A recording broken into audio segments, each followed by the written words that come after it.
Lockup மரணங்கள் குறித்து மக்கள் தெரிவித்த கருத்துக்களை என்ன நினைக்கிறது தமிழ்நாடு பகுதியில் பார்க்கலாம்.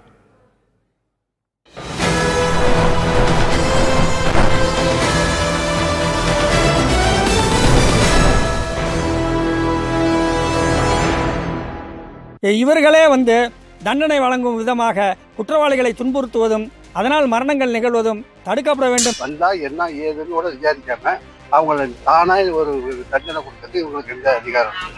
அது எந்த அரசாங்கம் வந்தாலுமே அந்த லாக்அப் டெத்துங்கிறது நடந்துகிட்டு தான் இருக்கு. அது என்ன பண்றாங்கன்னா, அந்த லாக்அப் டெத் நடந்த ஒரு மாசம் 2 மாசம் மட்டும் தான் பேசுறாங்க அந்த விஷயத்த. அந்த விஷயம் அது முடிஞ்சதுக்கப்புறம் அதை பற்றி பேசவே மாட்டேங்கிறாங்க. அது எப்படி நடக்குதுன்னே தெரியல. அது நம்ம வெளிப்படையாக மக்களுக்கு தெரியறதில்ல. நடந்துருக்க கூடாதுதான். அதுக்கான நீதி கண்டிப்பாக கிடைக்கும். சமாதானம் நடக்கும்போது மட்டும் கேமரா ஆஃப் ஆயிருது. தண்டிக்கலாம், ஆனால் கொல்லக்கூடாது. அவங்களுக்கு உண்டான தண்டனையை கொடுக்கலாம்.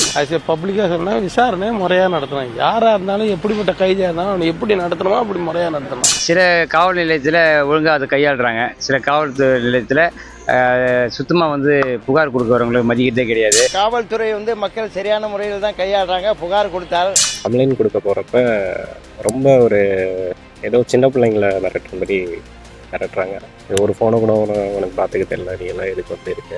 ரொம்ப பாதிக்கப்பட்டு வரவங்கள அன்பா கூப்பிட்டு விசாரிச்சு உனக்கு என்ன பிரச்சனை சொல்லு அப்படின்னு சொல்லி அங்கேயே ஒரு தவறானவனா இருந்தா கூட அவனை திருத்துறதுக்கான ஒரு நல்ல மனிதர்கள், நல்ல காவலர்கள்லாம் நிறைய இருக்காங்க. ஏன்னா ஒரு பிரச்சனைன்னு போகும்போது அவங்க காவல்துறைக்கார் தான் நம்மளுக்கு நல்ல தீர்ப்பு வழங்கணும். எல்லா காவல் நிலையத்திலும் பார்த்தீங்கன்னா புகார் கொடுக்க போனால் அந்த அளவுக்கு ஒரு ரெஸ்பான்ஸ் இல்லை.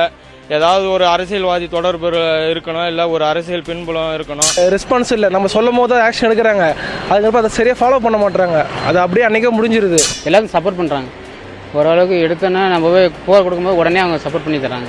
இருக்கப்பட்டவங்களுக்கு ஒரு மாதிரியாக நடத்துகிறாங்க, இல்லாதவங்களுக்கு ஒரு மாதிரி. அப்போ அதை தான் நடக்குது. சட்டம் இருக்குது. சட்டத்தை எளியோருக்கு சட்டம், வலியோருக்கு சட்டம் இல்லாமல் இருக்குது. இந்த காவல் நிலையத்தில் கொடுக்குற புகாரும் சரி, லாக்அப் டெத்தும் சரி, அரசு மிக துல்லியமாக நேர்த்தியோட கையாண்டா மட்டும்தான் இந்த மாதிரி லாக்அப் டெத்தும் இந்த காவல்துறையை சரிப்படுத்த முடியும்.